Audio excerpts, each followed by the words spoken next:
जय जगन्नाथ पिला माने ऑलरेडी तुमनकर आईटीपी बीएड रो एडमिशन फर्स्ट फेज रो सरी गलानी सेकंड फेज जते आसिला आगु एडमिशन हबो अदरवाइज तमरा आईटीपी बीएड रो अंडर रे सरीलानी एडमिशन एंड सिटी एंट्रेंस भी सरीला स्टेट बीएड रो एंट्रेंस सरी जाईची एंड बहुत जल्दी तार मेरिट लिस्ट पे आसवा को जाउची इग्नो बीएड रो एंट्रेंस सरी जाईची मेरिट लिस्ट आसिला पोरे एडमिशन चलीची एंड ता भीतर भी तमन पई गोटे बड़ सुजोग आसी पहुंची जोटा कि हमरो ओडिशा स्टेट ओपन यूनिवर्सिटी तुमको ओडिशा रे गोटे नुआ काइंड रो बीएड देवाक जाउछि जोटा कि होछि तुमको डिस्टेंस बीएड नुआ मतलब इग्नोर चलथिला डिस्टेंस बीएड बट ए वर्ष ठारो तुमनकर स्टेट ओपन यूनिवर्सिटी रे मध्य डिस्टेंस बीएड चलिबो ओनली 50 सीट्स अछि आर तुमने ऑलरेडी पाई सारिबनी बहुत सारा वीडियोस देखि सारिबनी केमति कोन अप्लाई करियो मु सेही विषय को जाउनी बट आमे आज वीडियो रे मोस्टली डिस्कस करिबा जे एथिरे सिलेक्शन तमनकर केमिति हबो आ को मानको पई एटा फ्रूटफुल हबो ठीक अछि कम टाइम रे केमिति प्रिपरेशन करिवो सो दैट गोटे सीट तमने पाई परिबो बिकॉज़ ओनली 50 सीट्स ही तमनक पई अछि ठीक अछि करबा आज वीडियो आशा करे वीडियोटी तमने लास्ट टाइम देखिबो आ जदि इन्फॉर्मेटिव लागिला चैनल को निहाती सब्सक्राइब करी बेल आइकन को दबाइबो तो स्टार्ट करबा देखो पिला माने हमरो ओडिशा स्टेट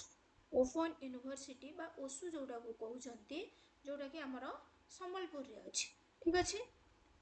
एटा हमरो संबलपुर रे अछि एंड एठी ए वर्ष ए हमरो 2026 रु नुआ बीएड आसिया पई जाउछि जोटा कि तमनकर एबे अप्लाई चलीची ठीक अछि जोटा कि तमनकर एबे अप्लाई चलीची एंड बहुत जल्दी दैट मींस तमनकर 22 अगस्त रे एंट्रेंस हे जिवो ठीक अछि 22 रे तमनकर एंट्रेंस हे जिवो एथिरे एंट्रेंस बेस रे सिलेक्शन होबो नो नेगेटिव मार्किंग नाही नेगेटिव मार्किंग नाही तमनकर ठीक अछि एंड बहुत जल्दी तुम 22 रे एंट्रेंस हैला परे 27 ने तुमनकर ए अगस्त मास रे 27 ने तुमनकर रिजल्ट आसी जिवो ठीक अछि एंड अगस्त लास्ट बेल को तुमरो एडमिशन स्टार्ट हे जिवो ठीक अछि तो आ भितरे आमे या विषय रे किछि डिटेल जिंस जानि नबा जे आमे जति फर्स्ट कथा हला हमरो ओसु बीएड रे को माने एडमिशन करि पारिबे ठीक अछि ओसु बीएड रे को माने अप्लाई करि पारिबे फर्स्ट हला अप्लाई कर पारिबे देखो जमा 50 टा सीट अछि आ 50 सीट्स भी बेसी कम नुहे एज पई बिकॉज़ एथिरे सब पिला अप्लाई कर पारिबेनी फ्रेश पिला केबे भी अप्लाई कर पारिबेनी तमनकर ग्रेजुएशन सहित ठीक अछि कोथरे भी ग्रेजुएशन करि थाओ बीए करो बीएससी करो बीकॉम करो ग्रेजुएशन सहित तमनकर सीटी थिबो and that is in face to face mode that means तमने रेगुलर सीटी करिथिबा दरकार अर्थात इनडायरेक्ट कहबा को गले जहा एलिजिबल क्राइटेरिया थिला तमनकर इग्नो रे सेटा ही रखिछि तमनकर ओडिशा स्टेट ओपन यूनिवर्सिटी अर्थात एथिरे फ्रेश पिला ओनली जदि तमने ग्रेजुएशन करूछ तमने अप्लाई कर पारिबो नाही एंड जदि ग्रेजुएशन सहित सीटी करिछ बट प्राइमरी स्कूल ले अछ एटा बेसी हेल्पफुल होबो जो माने प्राइमरी स्कूल ले अप्लाई करिया पई वेट करचंती जेटी आसिया पई वेट करचंती और जेटी रे जॉइन करि जाइछंती बट से माने बीएड करि नाहंती ठीक अछि ग्रेजुएशन सहित सीटी करके एडमिशन जेटी रे एंटर करि जाइछंती बट बीएड करि पानांती सेही माने पई एटा सुवर्ण सुजोग निहाती अप्लाई करंतो बिकॉज़ जो माने इग्नो रे कटिले से माने पुणी आउ थरे वेट करिया पई पड़िबो इग्नो आसिया पई बिकॉज़ जेहेतु तमने ओटे जॉब रे अछो जॉब तो केही भी छाड़ी पारिबेनी प्राइमरी जॉब हो जेटी भी पिला माने बहुत कष्ट करि पाइछ केबे भी केही जॉब छाड़ीबेनी तो सेही पिला माने को पई निहाती एटा सुवर्ण सुजोग त माने निहाती एथिरे अप्लाई करो ठीक अछि एंड बड़ कथा हला वर्तमान जे एथिरे हां आ गोटे जिंस मु स्किप करि गली फी तमर सही हमर इग्नो रे जेति की इग्नो रे सही 50k यार भी सही नियरर 50k बट फरक एते की जे एठी तमे वन इंस्टॉलमेंट रे दउतलो गोटे टाइम रे ठीक अछि वंस दउतलो बट एठी त माने 25 करी 2 इयर्स एडमिशन बेले 25k दबो देन नेक्स्ट ईयर को आउ 25k दबो एति होची तमनकर डिफरेंस देन नेक्स्ट आसला तमनकर सिलेबस कौन रहिबो सिलेबस देखो मु टिके शॉर्ट रे कहि दउची नेगेटिव मार्किंग तमरो नाही एंड 100 मार्क रो तमनकर हबो कोन एंट्रेंस टेस्ट ए 100 मार्क को तमनकर पांचटा सेक्शन ने 1 2 3 4 5 पांचटा सेक्शन ने हबो जहा तमनकर इग्नोर जेमिति थिला ठीक अछि इग्नोर जे जो बळी तमनकर सिलेबस थिला सेही भलिया ही तमनकर एटी सिलेबस रहिबो फर्स्ट तमनकर जनरल इंग्लिश रहिबो 10 मार्क रो मु लिखि दउची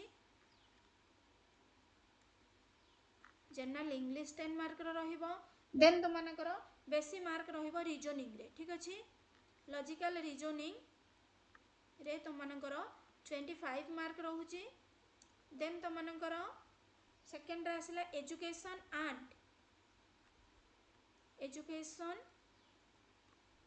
एंड जनरल अवेयरनेस रे तमनकर रहुची एटा तमनक पई प्रिपेयर हबा को पड़िबो जनरल अवेयरनेस एथिरे भी रहुची तमनकर केते मार्क 25 मार्क ठीक अछि देन तमनकर टीचिंग एप्टीट्यूड रे रहुची 20 मार्क बाकी तुम्हारा ओन सब्जेक्ट जहाँ रहिला आइदर साइंस और मैथ और एसएसटी और इंग्लिश और हिंदी और उर्दू ये सब जहाँ भी तुम्हारा ओन सब्जेक्ट रहिला एथिरे तमनकर रहिला केते मार्क सॉरी एटी तमनकर लॉजिकल रीजनिंग रे रहउची 20 मार्क लॉजिकल रीजनिंग रे 20 मार्क रहउची देन तमनकर एटी टीचिंग एप्टीट्यूड रे रहउची 25 ठीक अछि 25 तमरा एजुकेशन एंड जनरल अवेयरनेस रे रहउची और टीचिंग एप्टीट्यूड रे रहउची 20 मार्क देन तमनकर ओन सब्जेक्ट रे रहउची 20 ओके 25 25 50 plus 30 20 हला 100 मार्क ठीक अछि तो तम मानक पई पिला माने देखो सबुठु बड़ देखो जनरल इंग्लिश जे जेमती करबो बट रीजनिंग जदि तमने ए तीनटा फील्ड जगि दउछ रीजनिंग आ मोस्टली तमनकर एजुकेशन एंड जनरल अवेयरनेस एई दुईटा को तमने जदि जगि दउछ देखो एथिरे तमनकर 25 आउ 25 अछि टोटल 50 मार्क अछि आ गोटे स्लाइड नै जाउची तमनकर जनरल अवेयरनेस आउ एजुकेशन एंड जनरल अवेयरनेस आउ टीचिंग एप्टीट्यूड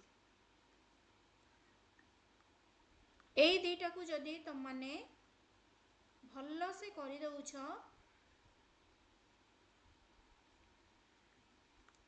एई दुईटा को जदि तमने भल्लो से कर दउछ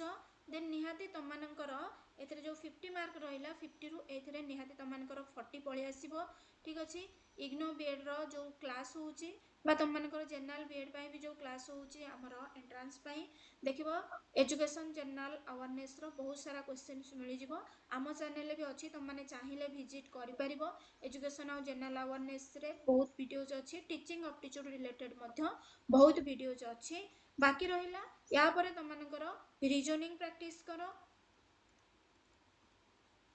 आ तापरे तमनकर ओन सब्जेक्ट रे तो तमे भलो करबो ही करबो सेथिरु ट्राई करो 20 आउट ऑफ 20 आनिया पाई तो गोटे सीट निहाती तमने ए वर्ष नियो जहा द्वारा तमनकर 2 वर्ष भीतर ही सरी जिवो तेनु आगु को जोटा आसुची तमनकर आगु को निहाती तमनकर टीचर वैकेंसी आसीबो और सेते बेले तमने आउ बीएड करनो बोली किछि तमनकर असुविधा हबो नाही तो नेक्स्ट वीडियो रे हमने ए जो एजुकेशनल जनरल अवेयरनेस रो डिटेल सिलेबस डिस्कशन करिबा एंड टीचिंग एप्टीट्यूड रो मजा डिटेल सिलेबस सहित किछि क्वेश्चंस मध्ये हम डिस्कशन करिबा ता सहित तमने को YouTube चैनल्स फॉलो करले कम दिन रे तमनको रिजल्ट मिलिबो सेटा मध्ये तमने नेक्स्ट वीडियो रे पाई परिबो आशा करे वीडियो टी तम मानक पई हेल्पफुल थिबो।